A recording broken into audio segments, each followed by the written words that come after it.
구절을 씻으시고 정결하게 하신 주님, 주님 한 분만으로 우리는 만족하다 그렇게 고백하십시다.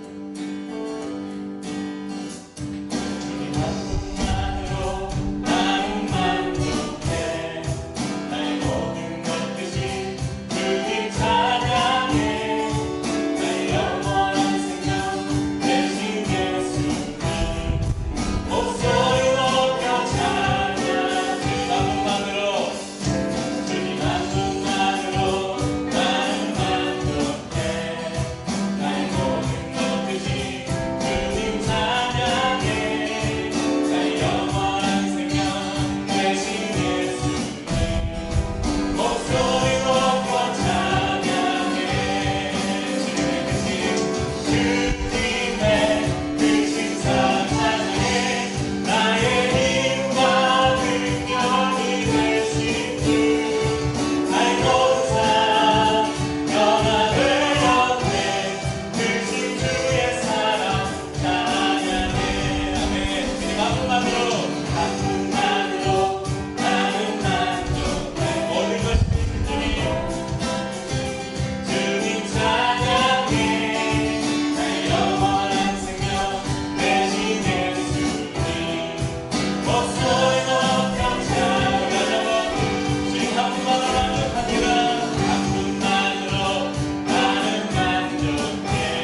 우리를 충만케 하시는 주님을 찬양합니다. 주님 생각만 해도 이렇게 좋은데 그날 주 얼굴 배우면 얼마나 좋을까. 주님 생각만 해도 주님 생각만 해도 이렇게 좋은데 그날 주 얼굴 배우면 얼마나 좋을까. 나를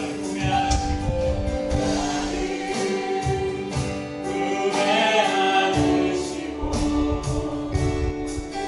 사랑한다 말하며 수고와 분노를 안으며 위로해 주시네. 마지막으로 우리가 우리 믿음의 경주를 마치고 주님 앞에 설 때 주님께서 우리들을 그렇게 품에 안으시고 잘하였다 착하고 충성된 종아 이렇게 말씀하시면서 우리의 눈물을 닦으시고 위로해 주시는 주님을 기대하며 현재 우리 삶의 어려움과 아픔이 있을지라도 주님 우리가 이 믿음의 경주를 끝까지 인내하며 잘 달려가겠습니다. 위로하실 주님을 신뢰하면서 다시 한번 이 고백을 드리십시다. 나를 품에 안으시고 나를 품에 안으시고 사랑한다 말하며 수고와 눈물을 닦으며 위로해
하는데요. 어디 한번 읽어보죠.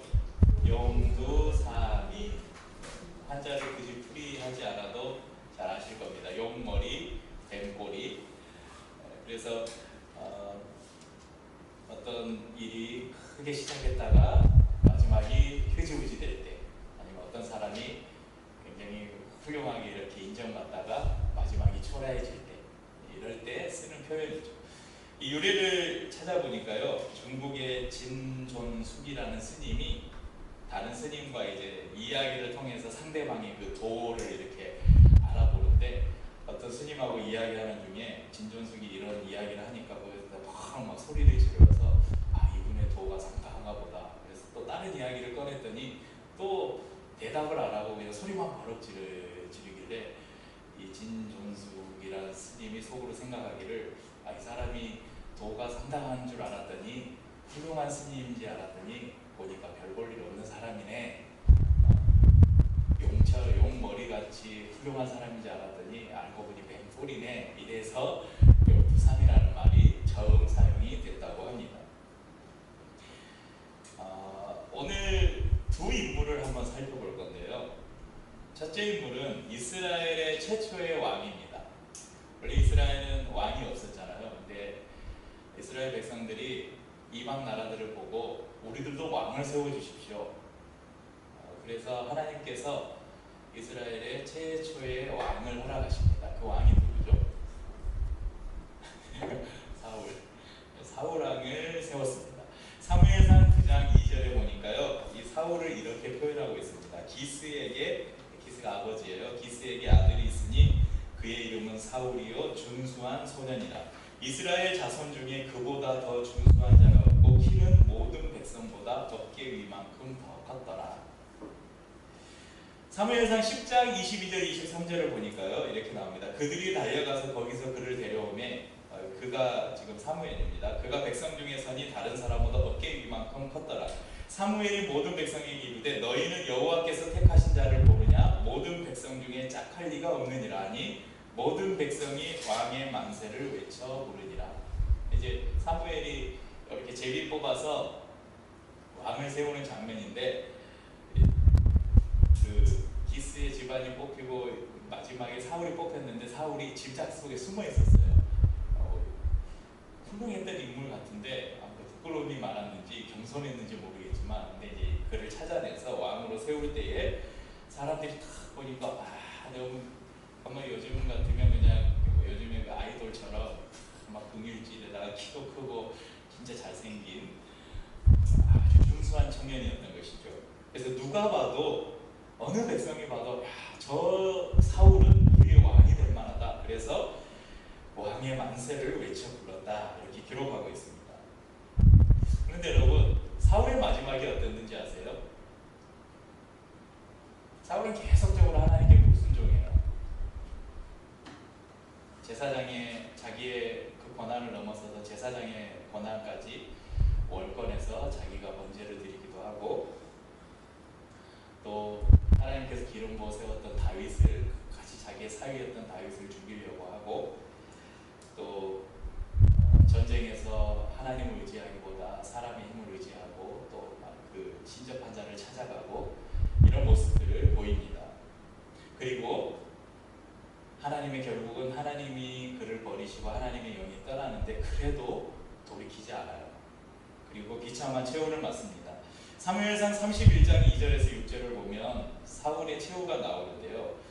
블레셋 사람들이 사울과 그의 아들들을 추격하여 사울의 아들 요나단과 아비나답과 말기수아를 죽이니라. 사울이 패전하며 활 쏘는 자가 따라잡으니 사울이 그 활 쏘는 자에게 중상을 입은지라. 그가 무기 든 자에게 이르되 내 칼을 빼어 그것으로 나를 찌르라. 할례 받지 않은 자들이 와서 나를 찌르고 모욕할까 두려워하노라. 하나 무기를 든 자가 심히 두려워하여 감히 행하지 아니하는지라. 이에 사울이 자기의 칼을 뽑아서 그 위에 엎드러지매 무기를 든 자가 사울이 죽음을 보고 자기도 자기 칼 위에 엎드려져 그와 함께 죽으니라. 사울과 그의 세 아들과 무기를 든 자와 그의 모든 사람이 다 그날에 함께 죽었더라. 이스라엘의 전폭적인 지지를 받으면서 최초의 왕으로 세움을 받았던 사울, 하지만 그는 교만했고 그는 회개하지 않았고 하나님을 향한 신뢰를 버리고 인간적인 방법들을 찾았습니다. 그리고 마침내는 전장에서 그의 세 아들과 그가 사랑하는 부하들과 함께 스스로 목숨을 끊는, 물론 부상을 당하긴 했지만 오늘 성경을 보면 자결을 한 거죠. 스스로 목숨을 끊는 비참한 죽음을 맞이했습니다. 용두사미 같은 삶을 산 것이죠. 그럼 오늘 본문으로 돌아가서 우리가 신약에서 또 한 사람을 만나보겠습니다. 공교롭게도 이 사람의 이름도 사울입니다. 우리에게 익숙한 이름은 바울이잖아요. 근데 뭐 사울이 예수님을 만난 이후에 바울로 이름을 바꿔준 게 아니에요. 개조 뭐 어떤 특별한 막 사건이 있어서 이름을 개명해 준 게 아니라, 사울이라는 이름은 유대 사회에서 히브리식으로 불렸던 이름이 사울이고요.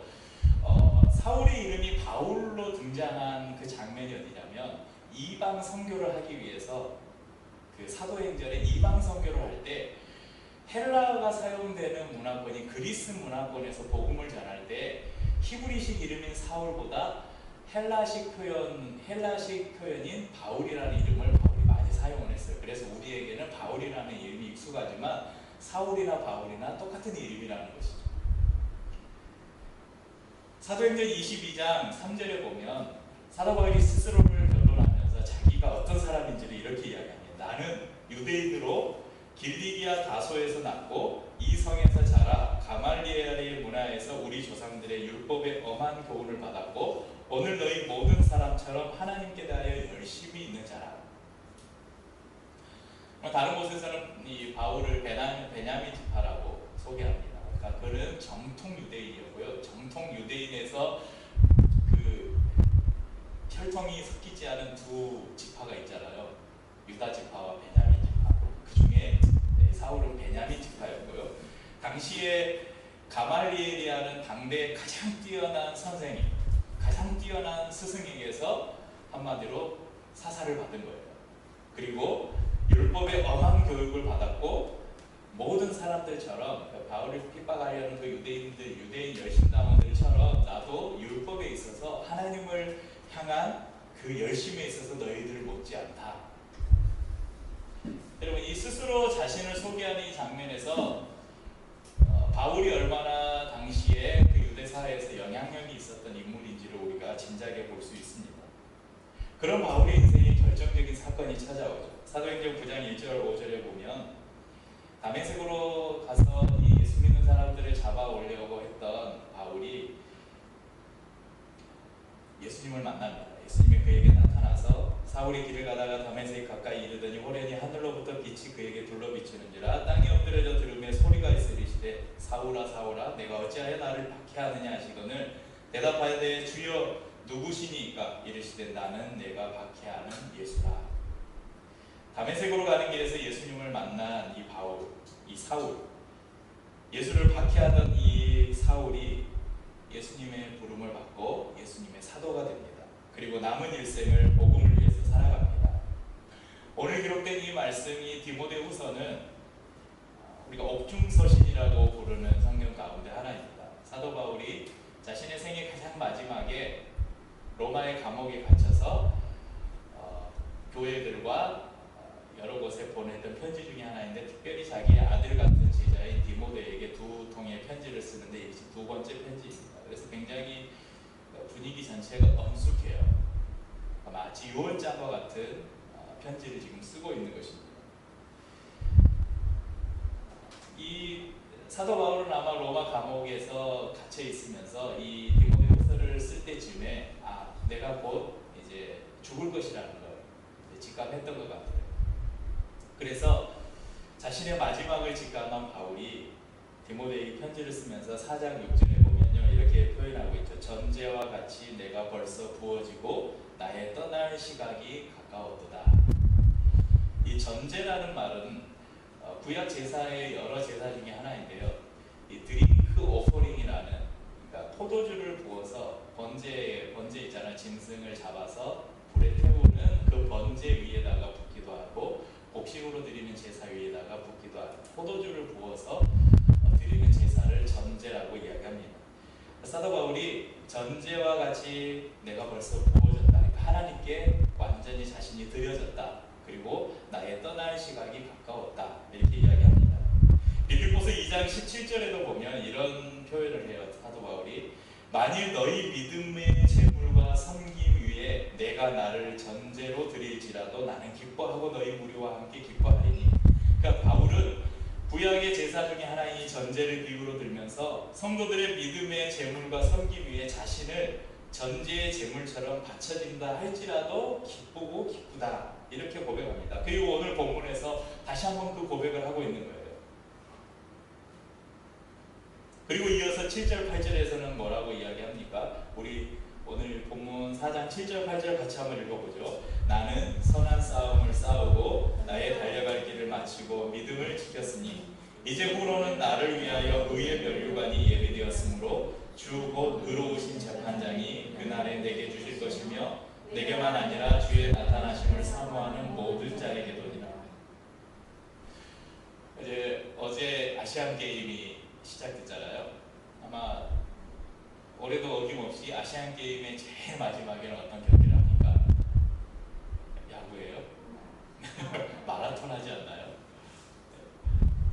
옛날에 그랬는데 요즘은 바뀌었나요? 제일 마지막에 마라톤 하죠.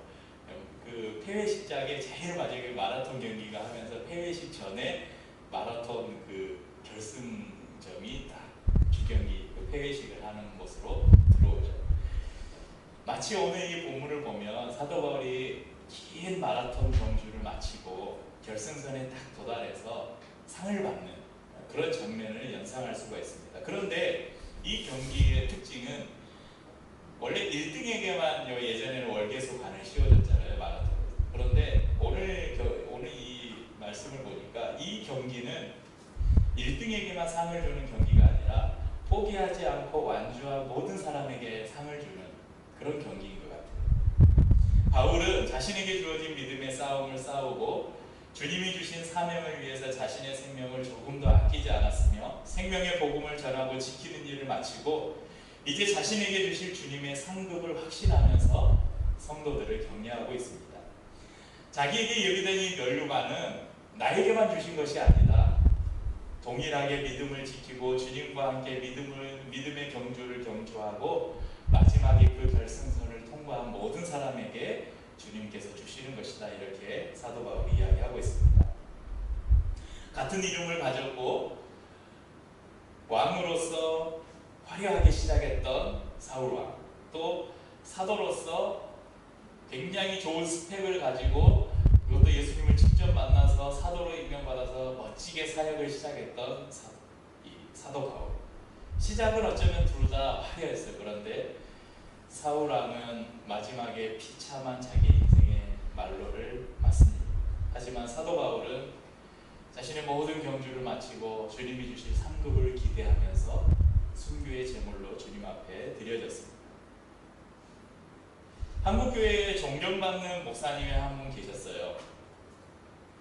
그 교회가 이렇게 성장을 많이 해서 우리나라에서 새벽기도, 한국교회가 새벽기도로 유명한 교회인데 그 한국교회에서 새벽기도를 제일 유명한 교회였어요.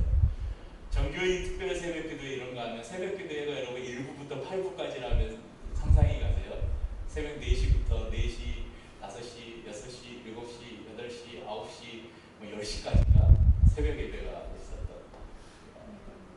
그 교회가 명성교회라, 이름도 유명한 명성교회라는 교회인데 저도 한때 이 목사님을 참 존경했어요. 가끔 설교도 들어보면 너무 차분해. 설교하면 막 사람들이 뭐 소리 지르고 하는데 이분은 설교도 차분하게 소리도 높이지 않고 차분하게 하고 항상 새벽 예배, 새벽 기도 열심히 하시고 보면 좀 생긴 것도 좀 촌스럽게 생겼어요. 보면 막 세련되지 않고 촌스러운데 메시지도 막 화려하거나 막 미사하거나 이런 걸 쓰는 게 아닌데 굉장히 말씀 속에서 그 내공이 느껴지는, 깊이 은혜가 느껴지는 그런 분이었는데 그래서 참 훌륭한 목사님이다. 저도 한때 존경하는 때가 있었는데 이 목사님이 용머리인지 알았는데 지금 보니까 배꼬리인 것 같아요. 자신의 욕심에 사로잡혀서 자신이 가지고 있던 신념과 공교회의 거룩함을 버려버렸다는 것입니다. 여러분 PPT 한번 보시겠어요? 잘 안 보이시죠? 제가 이렇게 빨간 줄 보면 정상에서 자자손손 행복하게 살려는 생각을 하면 안 됩니다. 또 밑에 빨간 주님께서 맡겨주신 사명을 감당한 후에는 바로 내려와야 합니다. 쭉쭉쭉 해서 제일 밑에서 세 번째 줄을 보면요, 한국 교회의 문제 중 하나는 세습입니다. 물론 세습이 성서적으로 잘못된 것은 아닙니다. 그러나 한국에서 벌어지는 세습에는 문제가 있습니다. 100명, 200명 정도의 교회에서는 세습을 해도 큰 문제가 되지 않습니다. 엄청난 부와 권세를 가진 대형 교회가 왕실처럼 대를 이어가려는데 문제가 있습니다. 주의 종으로 최선을 다하여 사명을 감당한 후에는 내려와야 합니다. 하나님께서 주시는 또 다른 사명을 다음 세대가 감당할 수 있도록 해야 합니다. 그런데 자신도 내려오지 않고 대를 이어 자식에게까지 물려주는 것은 옳은 일이 아닙니다. 네, 이 글은 명성교회 30주년 기념 설교집 해외편 섬겨야 합니다라는 2001년인가 그때 발행된 책의 187, 188페이지에 기록된 내용입니다. 그러니까 이분이 설교했던 것을 이렇게 뭐라 그러죠? 듣고 해가지고 책으로 만든 설교집인데, 이분이 세습은 잘못된 거라고 100명, 200명 그러니까 물려줘도 힘든 상황이 뻔한 거는 예외일 수 있지만, 큰 권력과 돈을 가진 대형 교회가 자식에게 교회를 물려주는 거 왕실처럼 옛날 왕들처럼 이렇게 세습하는 거, 이것은 잘못됐다. 정상에 올라갔으면 깨끗하게 내려와야 된다. 다음 세대를 위해서 자기가 원로 목사 이렇게 자리 잡고 있으면서 권력을 부리거나 자식에게 교회를 물려주거나 하는 것은 잘못된 것이다. 이렇게 이야기했던 사람이 지금은 자기 본인의 교회가 엄청난 부와 권력을 갖고 나니까 은퇴하면서 물러나지를 못하는 거예요. 그러니까 자신이 은퇴하고 자신의 아들을 보러 왔는데 문제는 그게 불법이라는 거예요. 저는 합동교단에서 대입하기는 통합측 교단인데, 통합측 교회법에 분명하게 세습은 법으로 금지된 상황인데 법을 어기면서까지 세습을 진행을 했고, 그 불법에 대해서 판결을 해야 되는 재판부까지 다 매수를 해가지고 재판국에서도 이건 불법이 아니라는 판결까지 지금 내려진 상황이에요. 그래서 지금 거의 대부분의 총회 이 통합측 총회와 관련된 모든 단체들이 지금 성명서를 내고, 저는 이 JTBC나 이런 공중파에서 지상파나 이런 케이블이나 종편이나 이런 뉴스에서 교회 뉴스를 볼 그런 기회가 별로 없었는데, 이 명성교회 때문에 공중파에서 교회 뉴스를 종종 봐요. 그러니까 그만큼 이게 사회적인 문제와 이슈가 되고 있다는 것이죠. 저는 이 모습을 보면서 이게 용두사미가 아닌가 그런 생각을 해봤어요. 저분이 저렇게 훌륭하게 목회를 하고 크고 아름다운, 물론 명성교회가 정말 많은 일을 했어요. 선교적인 부분이나 한국교회 교육적인 부분이나 다른 개척교회나 시골교회를 돕는 일이나, 왜냐하면 그만큼의 성도와 물질이 있기 때문에 굉장히 많은 일들을 한 건 분명히 사실이지만, 그 모든 것을 일순간에 까먹어버립니다. 그러면 제가 이번에 이런 설교를 준비하고 이런 기사들을 좀 찾으려고 페북을 통해서 이렇게 따라 들어가면서 보니까 그런 글이 있어요. 내가 그래도 교회를 배웠고요. 그래도 발을 안 끄고 다녔는데 욕까지 썼더라고요. 세월호 사건 때 세월호가 뭐라고 말했던 김사만 X새끼가 이번에 그렇게 돈에 눈이 멀어서 세습을 하는 거 보니까 나는 다시는 교회에 발길을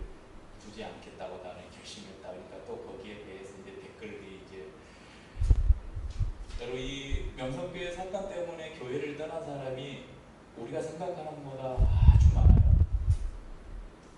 그러니까 앞으로 더 심해질 것이고, 그래서 이것이 얼마나 우리 사회에, 특별히 교회의 거룩함에 치명적인 이 치명타를 안겼는지 모릅니다. 예전에도 한번 말씀을 드린 적이 있는데, 하나님의 성품 중에 제가 참 좋아하는 성품이 신실하심입니다. 신실하심. 그래서 우리 찬양 가사 중에도 신실하신, 오늘 저희가 부르는 찬양에도 주 신실하신 놀라와, 우리가 부르는 노래 가사 가운데 이 신실함에 대해서 많이 나와요. 신실함이라는 것은 국어사전을 보니까 믿음직하고 착실하다.